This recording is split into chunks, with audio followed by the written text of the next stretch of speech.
Kita bersama-sama membuka dalam surat Roma pasal 10 ayat 9 sampai 10. Roma 10 ayat 9 sampai dengan yang ke-10. Kita baca sama-sama, sudah siap? Saya tunggu sampai semua ketemu di Alkitabnya. Apakah masih ada yang membawa Alkitab fisik, Bapak Ibu, jemaat Tuhan? Ya, Alkitab buku seperti ini. Indonesia sedang darurat literasi. Apa tuh darurat literasi? Ketidaksukaan membaca dalam buku ya. Jadi kita bersama-sama membiasakan budaya bawa Alkitab fisik ke gereja. Apakah minggu depan saudara siap untuk melakukan hal ini? Siapnya lemes? Baik, kita sama-sama ya. Baca 1, 2, 3. Sebab jika kamu mengaku dengan mulutmu bahwa Yesus adalah Tuhan dan percaya dalam hatimu bahwa Allah telah membangkitkan Dia dari antara orang mati, maka kamu akan diselamatkan. Karena dengan hati orang percaya dan dibenarkan, dan dengan mulut orang mengaku dan diselamatkan. Doa. Tuhan Yesus Kristus, terima kasih untuk kasih setiamu yang membangun dan memanggil kami beribadah di tempat ini. Semua bukan kuat gagah kami bersyukur untuk segala berkat Tuhan, baik yang terlihat maupun yang tidak terlihat. Sebab itu biarlah kami mengekspresikan melalui kebaktian hari ini. Dan biarlah hidup kami ditransformasi olehnya, hidup kami diubahkan olehnya. Biarlah Tuhan yang hadir di tengah-tengah kami, memberikan kami kekuatan yang baru, memberikan bagi yang sedang sakit, dan memberikan pemulihan bagi yang sedang terluka. Kami memohon belas kasih-Mu sebagai gembala yang baik untuk menuntun kami ke air yang segar, ke air yang tenang, yang menyegarkan jiwa kami. Ampuni kami yang sering tidak berpuas diri oleh karena ada hasrat atau keinginan kami yang tidak terpenuhi, tetapi kami lupa bersyukur akan segala kebaikan-kebaikan Tuhan yang begitu besar dalam kehidupan kami. Dan tolong hamba-Mu yang akan menyampaikan isi daripada materi firman Tuhan hari ini, mampukan hamba-Mu untuk bersandar kepada Allah saja, dan jemaat Tuhan, Tuhan tolong untuk melakukan dan menjadi orang-orang yang berbahagia karena melakukan firman Tuhan. Di dalam nama Tuhan Yesus Kristus kami berdoa. Amin. Jemaat Tuhan, hari ini tema kita mengaku dengan mulut, percaya dengan hati. Ya, pada kesempatan ini izinkan saya untuk menyampaikan mengapa ayat ini muncul ya. Jadi latar belakang surat Roma itu sangat unik Bapak Ibu Saudara. Jadi ketika jemaat di abad pertama ini penuh dengan air mata. Jadi gereja itu berdiri pertama kali, gereja itu lahir. Gereja itu penuh dengan penderitaan ya. Jadi kalau kita ulang tahun gereja, kita juga harus memperhatikan bahwa sejarah membuktikan bahwa gereja itu muncul, gereja itu lahir pada saat momen-momen yang sangat menderita. Kita teringat dengan perumpamaan Tuhan Yesus tentang perumpamaan harta terpendam dan dilanjutkan dengan perumpamaan mutiara yang berharga. Mungkin Bapak Ibu belum ngeh dengan sedikit komentari tentang arti daripada perumpamaan ini. Pernah dengar perumpamaan harta yang terpendam, Bapak Ibu? Sudah pernah dengar? Jadi ada orang tuh zaman dulu karena belum ada pihak bank, apa yang mereka lakukan? Mereka taruh harta mereka, surat-surat berharga, emas ataupun uang mereka ke dalam sebuah kotak. Kotak yang dilapisi dengan bahan anti air atau apalah begitu ya.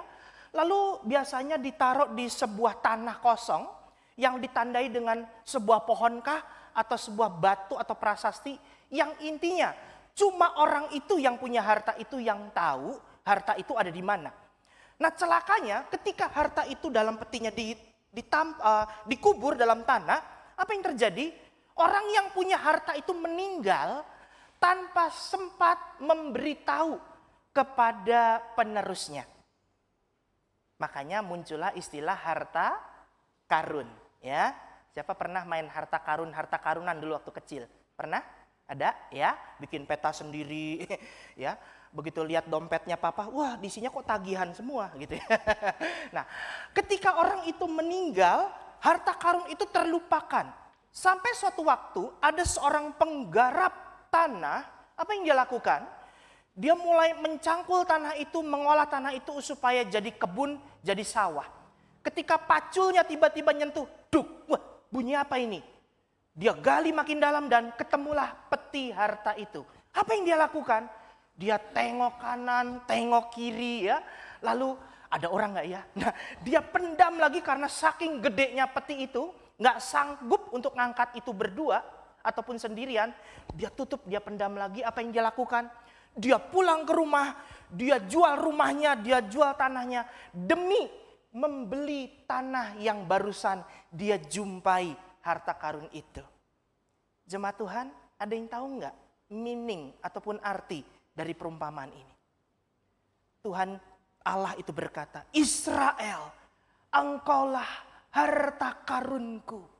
Engkaulah harta kesayanganku. Itu kata Tuhan ketika memimpin keluar Israel dari tanah Mesir. Tapi apa yang terjadi?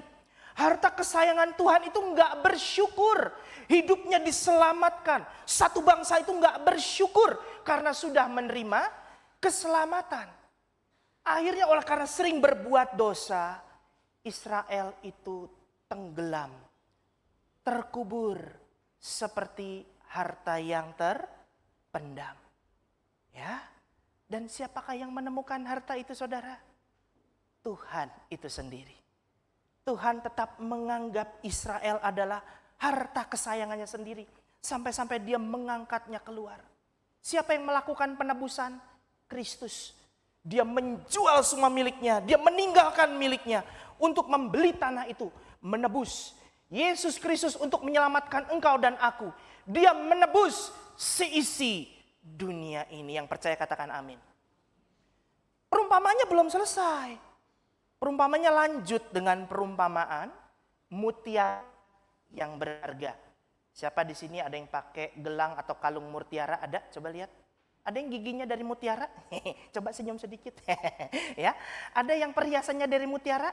Ada yang kulitnya glowing pakai serbuk mutiara? Ada di sini? Ada yang glowing? Coba ada yang glowing banget nggak di sini? Coba lihat kanan kiri. Beneran loh, serius loh. Samperin. Pakai bedak apa kamu? Ya. Jangan-jangan ada taburan gerusan mutiaranya. Nah, mutiara yang berharga itu dapatnya susah, Bapak Ibu. Orang mesti nyemplung, nyelam ke dalam laut yang dalam untuk mendapatkan mutiara, the best pearl in the world. Apa yang dia lakukan? Dia nyemplung ke dasar laut, dia ambil tiram yang besar, dia buka cangkang tiramnya dan ketemulah mutiara. Ngomong-ngomong, ada yang tahu nggak mutiara terjadinya karena apa? Ada yang tahu? Tiramnya nangis, betul ya? Tiramnya menghasilkan enzim, makan pasir, makan batu, dan akhirnya enzimnya itu mengkristal dan jadilah mutiara. Kenapa? Kok ada kaitannya dengan mutiara yang berharga? Gereja adalah mutiara yang berharga. Dia dihasilkan dari penderitaan dan air mata. Oleh sebab itu, Tuhan Yesus Kristus menganggap gereja adalah mutiara yang berharga.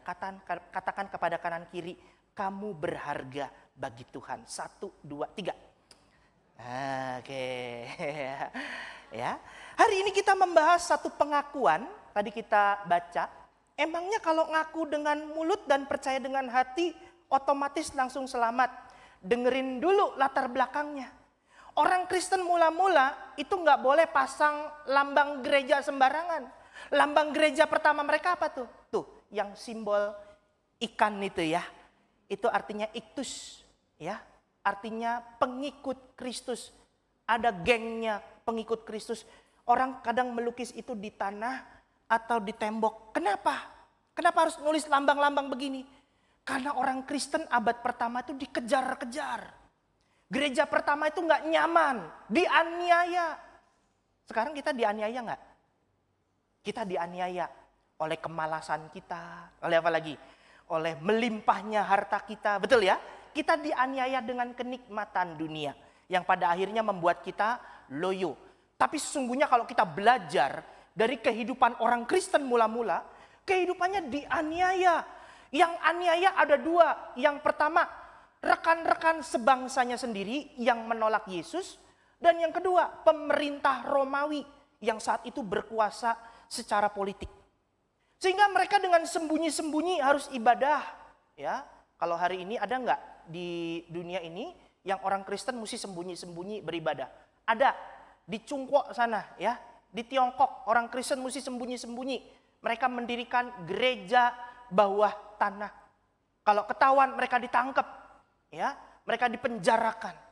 Dan lebih ngeri lagi mungkin ada eksekusi buat mereka yang membela iman mereka. Nah, latar belakang muncul kalimat ini adalah karena Rasul Paulus ingin menguatkan orang Kristen, ya, terutama mereka yang ada di Roma yang mengalami penderitaan.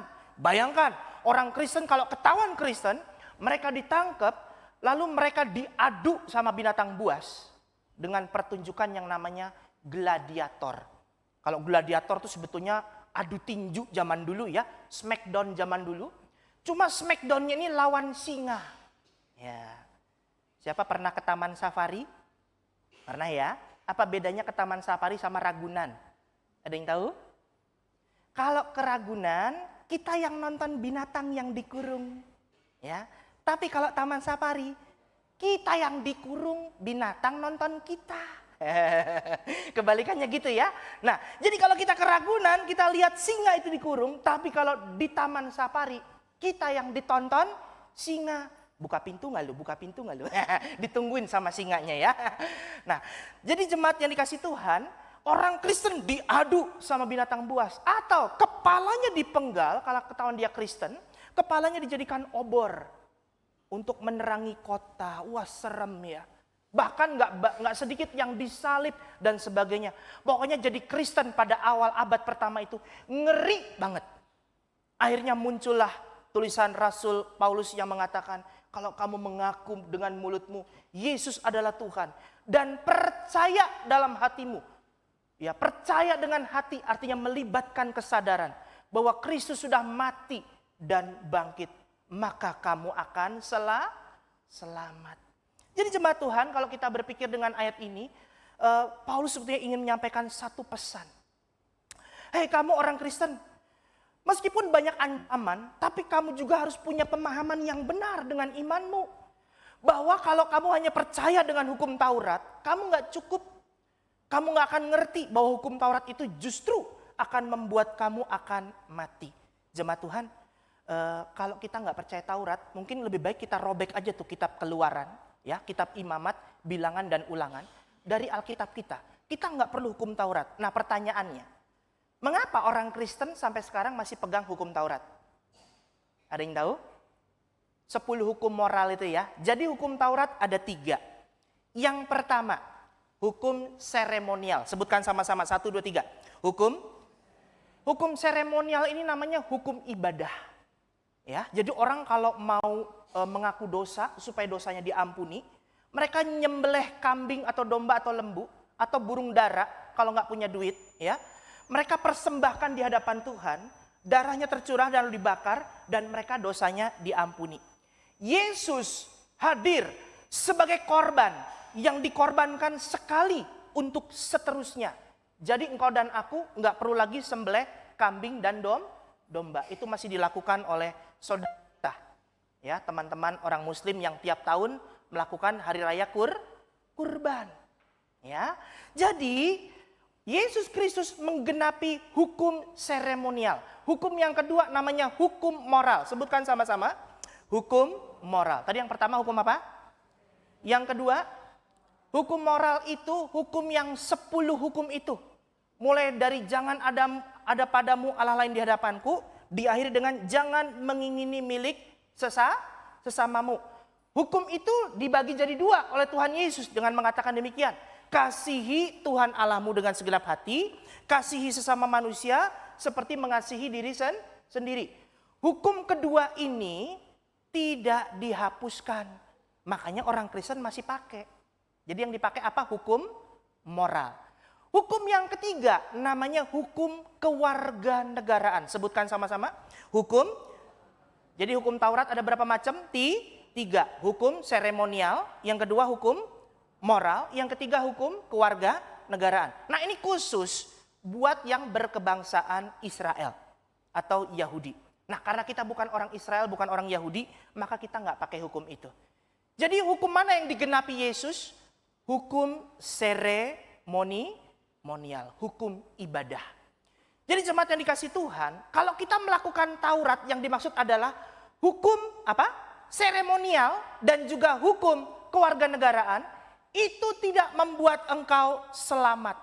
Kamu butuh kuasa Injil. Nanti baca di rumah, apa itu Injil? Baca Roma 1 ayat 16. Di rumah, apa tuh Injil? Ya, yaitu kekuatan Allah yang menyelamatkan. Bukan kekuatan kita, bukan kekuatan saya, bukan kekuatan kamu, tapi kekuatan Allah yang menyelamatkan. Itu artinya Injil. Kita butuh kekuatan Allah supaya kita selamat. Nah, ada pertanyaan, memangnya kalau cuma ngaku dan percaya dalam hati, memang udah pasti selamat?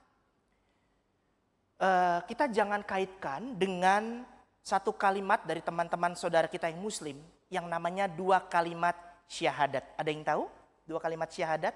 Kalau kamu mengucapkan 2 kalimat syahadat, maka kamu akan otomatis berubah keyakinan menjadi seorang muslim dan kamu diterima dalam kalangan orang muslim.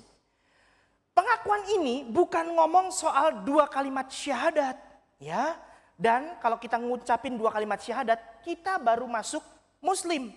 Tapi bukan ngomong keselamatan. Ingat ya, ngucapin 2 kalimat syahadat, engkau menjadi seorang muslim.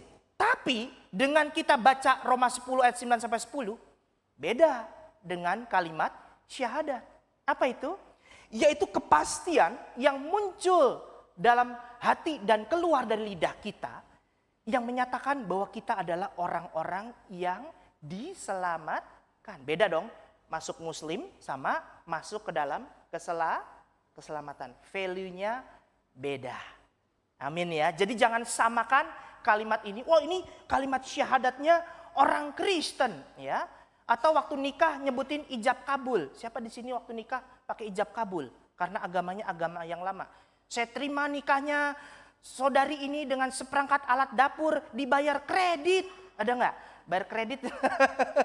Bayarnya kok kredit ya? Dibayarnya apa? Tunai, bukan kredit. Kalau kredit ya sepanjang pernikahan bayar tagihan melulu ya.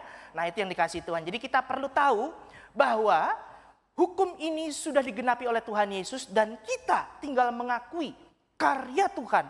Ya, yang pertama pribadi Tuhan, yang kedua adalah karya Tuhan. Yesus sebagai Tuhan dan karyanya adalah peristiwa kematian dan kebangkitan Yesus. Itu berita Injil. Mari kita coba lebih dalam dengan kita belajar apa sih arti iman sejati lewat pengakuan ini. Yang pertama, ada karakteristik iman sejati. Bahwa iman sejati ini sifatnya internal. Katakan sama-sama 1, 2, 3, internal. Kenapa internal? Karena kalau kita ngaku Yesus sebagai Tuhan, itu nggak otomatis dari diri kita sendiri atau dari logika kita sendiri untuk kita mengatakan, oh saya baru Yesus itu Tuhan. Ya, karena buktinya banyak orang nggak percaya secara logika bahwa Yesus adalah Tuhan. Mana mungkin Tuhan diperanakan? Karena mereka udah konsepnya itu Tuhan itu melahirkan dan sebagainya. Ya, mana mungkin Tuhan itu jadi manusia? Mana mungkin Tuhan kok mati? Ya, saya pernah diledek, tuh Tuhanmu mati. Ya, saya pernah diledek sama seseorang ya, Tuhanmu mati itu mana? Terus saya cek salibnya, nggak ada, cuma kayunya doang. Tuhannya nggak ada, gitu ya. Tuhannya udah nggak di sini lagi, udah bangkit, gitu. Ya, jadi saudara yang dikasih Tuhan, bagaimana kita secara berani mengatakan Yesus sebagai Tuhan, itu semua karena karya Roh Kudus. Nah, ngomong-ngomong soal karya Roh Kudus ini yang membuat kita mengaku Yesus sebagai Tuhan, kita baca 1 Korintus 12 ayat 3 nih, cuplikannya 1, 2, 3. Dan tidak ada seorang pun yang dapat mengaku apa? Yesus adalah Tuhan selain oleh. Jadi Roh Kudus itu bekerja di dalam kesadaran kita. Dia menggerakkan hati kita, membuka logika kita dan menyadari, oh ternyata Yesus adalah Tuhan. Meskipun gak bisa dijelaskan dengan kata-kata. Mau bukti? Coba kamu buktikan Yesus sebagai Tuhan. Jemaat sanggup? Bisa? Oh gampang. Lihat peristiwa Injil mengatakan apa? Bukti Yesus sebagai Tuhan apa jemaat? Perhatikan kata-kata ini. Setiap Yesus ketemu orang berdosa, ketika Yesus ketemu orang sakit dan disembuhkan, Yesus selalu berkata apa? Pergilah, dosamu sudah diampuni. Dalam tradisi Yahudi, dalam kitab Taurat mereka, hanya Tuhan yang bisa mengampuni dosa. Jadi dengan berkata, pergilah, dosamu sudah diampuni. Ini membuktikan Yesus sebagai Tuhan. Tidak ada di Alkitab mengatakan Yesus berkata, ini aku Tuhan, sembahlah aku. Nggak ada di Alkitab. Tapi lewat perkataan-perkataan dan tindakan Yesus membuktikan bahwa dia adalah Tuhan. Dan hebatnya, Roh Kudus itu bekerja dulu sebelum kita percaya kepada Yesus. Orang Kristen itu luar biasa ya. Ada yang sejak kecil lahir sebagai Kristen. Tapi ada juga yang dalam perjalanan hidupnya baru berjumpa Yesus dan percaya. Dua-duanya adalah karya Roh Kudus. Amin saudara. Jadi sebelum ngaku Yesus sebagai Tuhan, sebelum kita dibaptis, Roh Kudus udah bekerja dulu dalam hidup kita. Nah ada beberapa gereja kebalik. Dibaptis air dulu, ikut katekisasi dulu ya. Baru nanti ditumpangin tangan, nah kamu penuh dengan Roh Kudus. Ingat ya, nggak begitu. Sebelum kita minta diri kita percaya untuk dibaptis, sebelum kita mengaku percaya, Roh Kudus sudah bekerja lebih dulu. Jadi keselamatan itu mengetuk pintu hati semua orang. Dan puji Tuhannya, maukah kamu buka hati untuk ketukan pintunya dari suara Roh Kudus? Amin saudara. Nah, jadi supaya mengaku Yesus sebagai Tuhan, itu adalah karya Roh Kudus di dalam kehidupan kita, dalam hati kita, logika kita, kesadaran kita disentuh oleh Roh Kudus. Supaya kita mengaku percaya Yesus sebagai Tuhan. Jelas saudara? Nah ini adalah iman yang bersifat, yang sejati, tapi bekerja secara internal. Yang kedua, karakteristik iman sejati, dia bersifat publik. Maksudnya publik apa? Nggak mungkin kita ngaku Yesus sebagai Tuhan dan percaya dalam hati tanpa ada orang yang mendengar atau menerima pemberitaan iman kita. Makanya kalau kita baca pengakuan iman rasuli, kita mengumandangkannya bersama-sama, ada yang dengar nggak? Minimal kanan kiri, ada yang dengar kan? Ada. Jadi pemberitaan iman yang sejati itu perlu ada orang lain yang mendengarkannya. Kenapa? Karena sebuah perkara itu bisa sah kalau disaksikan oleh 2 atau 3 orang saksi. Makanya hati-hati ya kalau sekarang dengar ada hamba Tuhan yang suka naik turun surga. Tanya hamba Tuhan itu, pendeta, waktu kamu naik turun surga ada saksinya nggak? Nggak ada. Saya pengalaman sendiri. Sah nggak kesaksiannya? Sah nggak kesaksiannya? Enggak.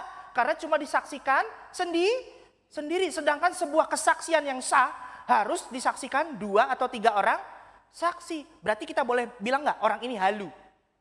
Oh ini belum sarapan ini. Belum ngopi ini ya. Dan salah satu orang yang suka naik turun surga, ketika dia lagi naik ke surga, dia lupa beli tiket pulang.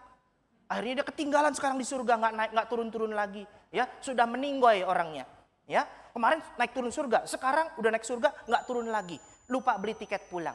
Nah, jadi saudara yang dikasih Tuhan, jangan percaya kalau ada orang yang kesaksian, saya naik ke surga, lihat ini itu. Ada saksinya nggak? Enggak. Sah nggak kesaksiannya? Enggak. Paham ya? Jadi pengakuan iman pun perlu saksi. Dan kalau kita lihat lagi dari Yakobus 2:18 dikatakan, tunjukkan imanmu dari perbuatanmu. Wah, jadi ayat-ayat ini nggak main-main saudara. Jadi kalau kita pengen ditanya, imanmu kayak apa? Lihat perbuatanku. Saudara, iman itu memang seperti pakaian dalam. Nggak perlu dipamerin kalau kita pakai gitu ya. Gitu ya, jadi saya pakai baju dalam tapi dipamerin gitu, nggak boleh ya, nggak sopan. Nah yang terjadi kan begitu.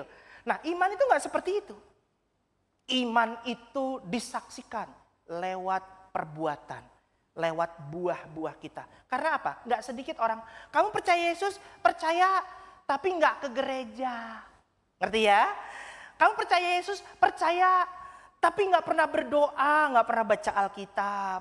Nggak pernah melayani orang lain, maunya dilayani melulu. Tengok kanan kiri, kamu bukan orangnya. Kamu bukan orangnya. Ya. Iya, jadi kalau kita ingin menunjukkan mana imanmu? Ya, kamu aktif nggak? Kehidupan spiritualmu aktif nggak? Lebih banyak mana main HP atau baca Alkitab? Itu kan, coba cek dulu. Lebih banyak mana ngegame melulu atau ngelayani rumah tangganya, ngelayani keluarganya untuk dibawa kepada Tuhan. Bapak-bapak, di sini bapak-bapak.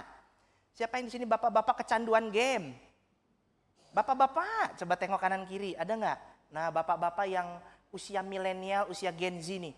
Mukanya ke handphone, belum main game melulu ya. Buktikan imanmu dari perbuatanmu. Taruh dulu HP-mu. Sapa istrimu, sayang-sayang, ya, amin ya.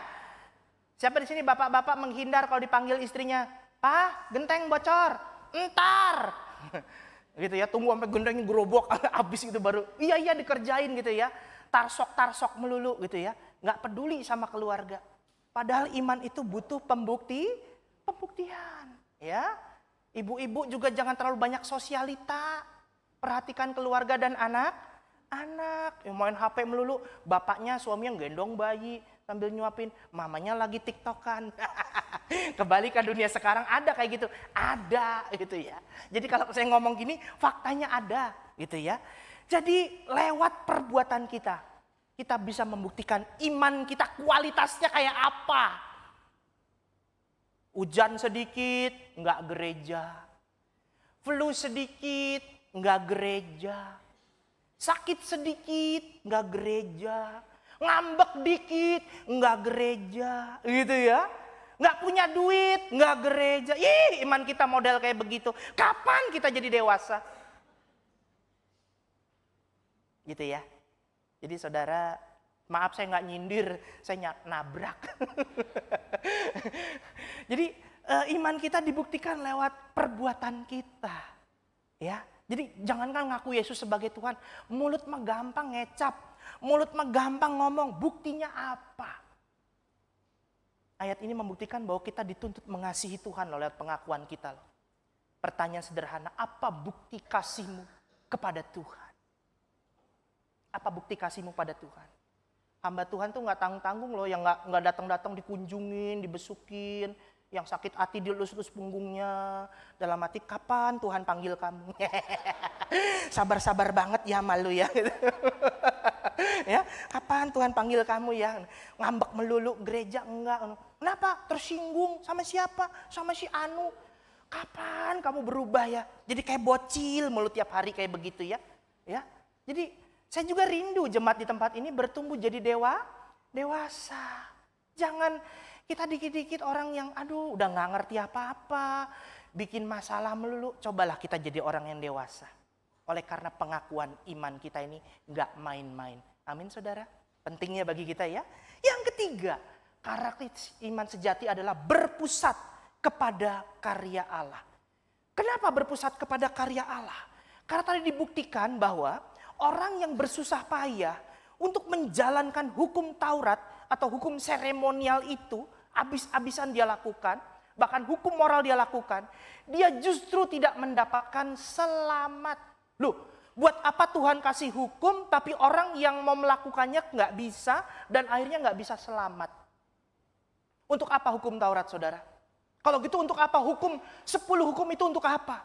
Untuk membuktikan kepada kita bahwa tidak ada satu manusia pun yang sanggup menggenapi hukum Taurat. Artinya kita di hadapan Tuhan gak boleh sombong. Amin. Kita ingat dengan peristiwa seorang muda yang kaya. Dengan petentang-petenteng, crazy rich ya.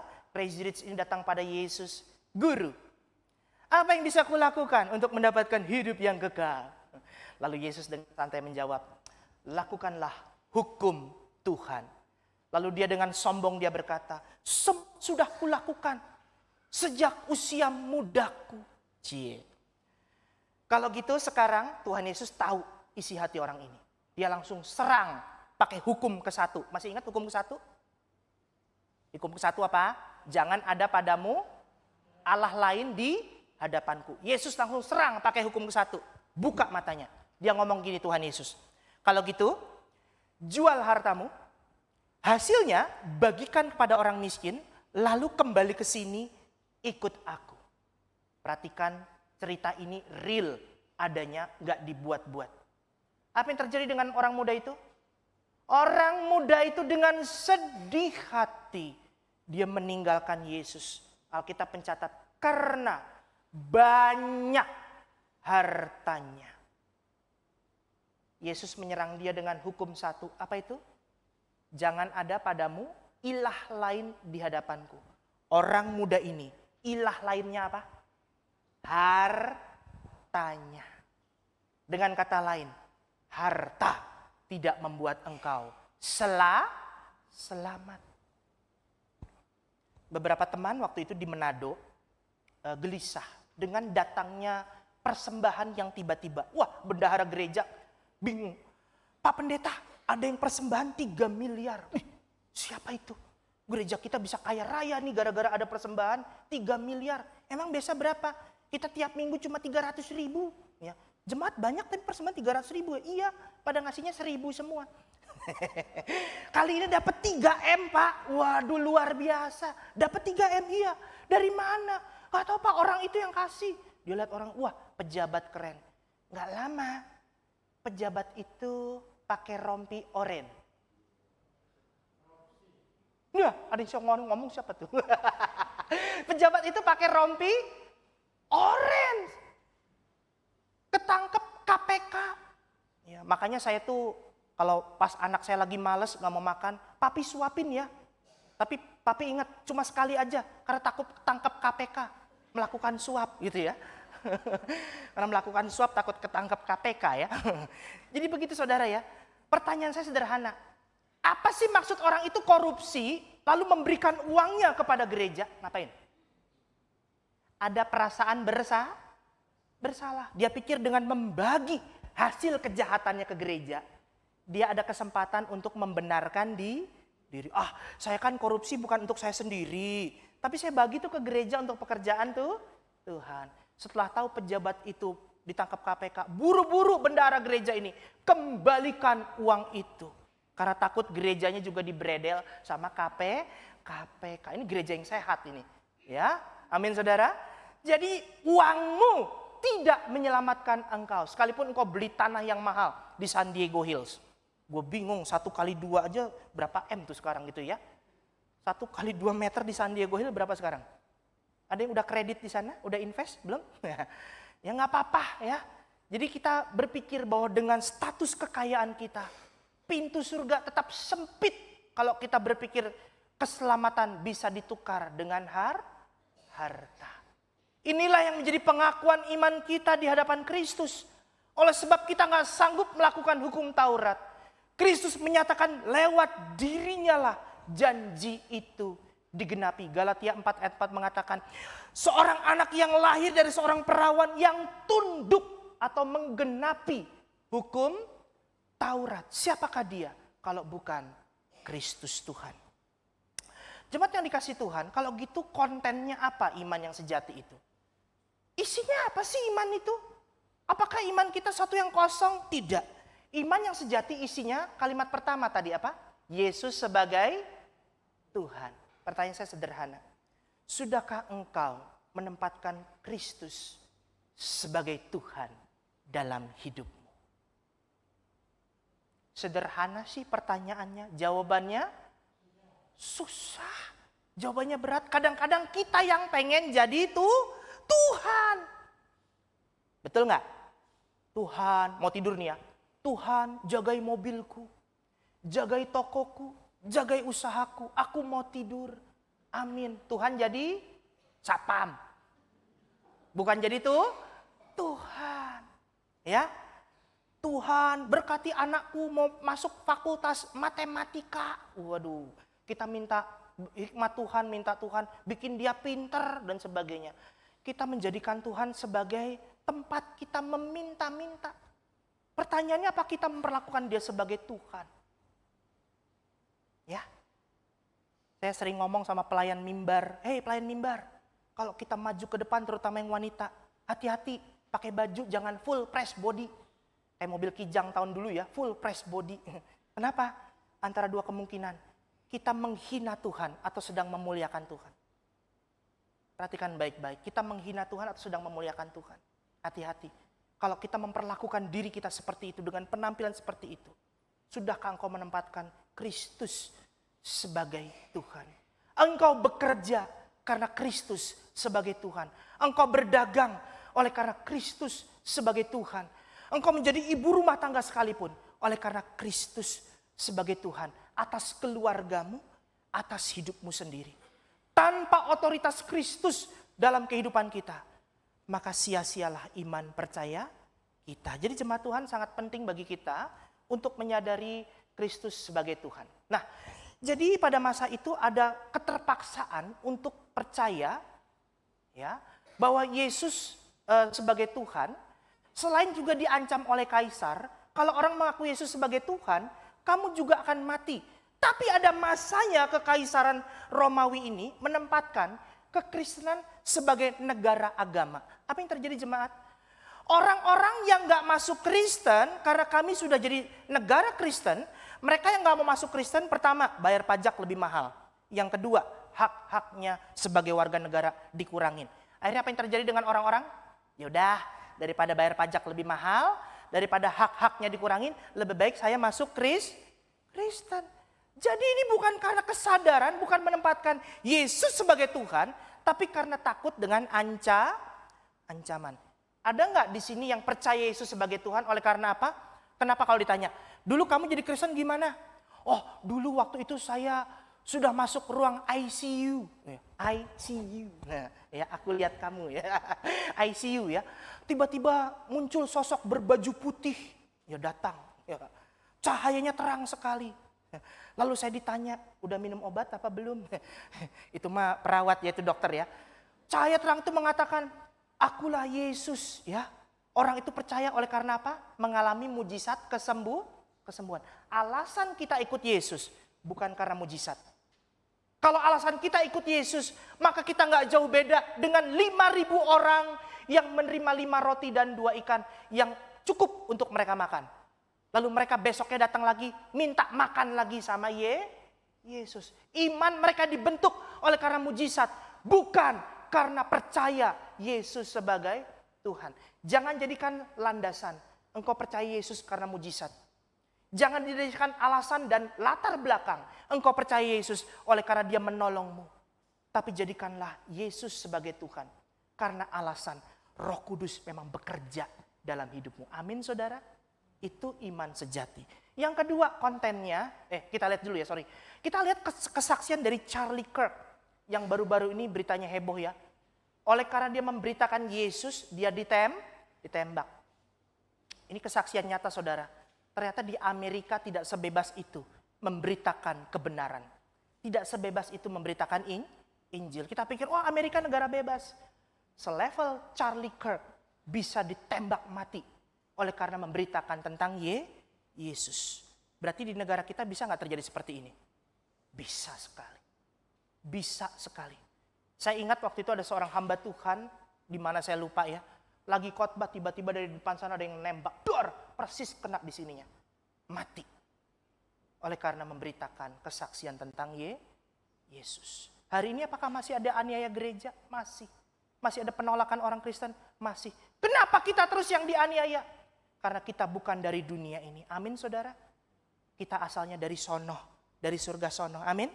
Oleh karena itu mereka benci kepada kita. Mereka iri kepada kita. Maka itu saksikanlah iman. Seperti kesaksian Charlie Kirk.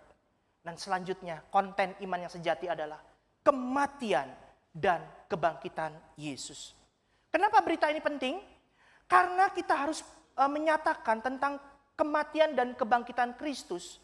Menunjukkan kepada orang lain bahwa Tuhan kita bukan Tuhan yang mati. Engkau beribadah bukan kepada Tuhan yang mati. Tetapi engkau menyembah kepada Allah yang hidup. Pertanyaan saya sederhana, apakah engkau pernah menunjukkan iman yang sejati ini dengan memberitakan Kristus yang sudah bangkit? Kiranya ini menjadi tugas kita bersama, mengalami iman sejati dan bersaksi kepada orang lain. Berdoalah untuk orang-orang yang belum percaya di rumahmu. Berdoalah untuk orang tuamu yang belum datang ke gereja, belum percaya pada Yesus. Berdoalah untuk anak-anakmu yang mungkin salah jalan, belum percaya Yesus. Berdoalah untuk pasanganmu yang belum percaya Yesus. Maukah engkau melakukan itu semua? Saya undang kita semua berdiri. Kita angkat pujian ini bersama-sama. Pujilah Allah karena kasih-Nya.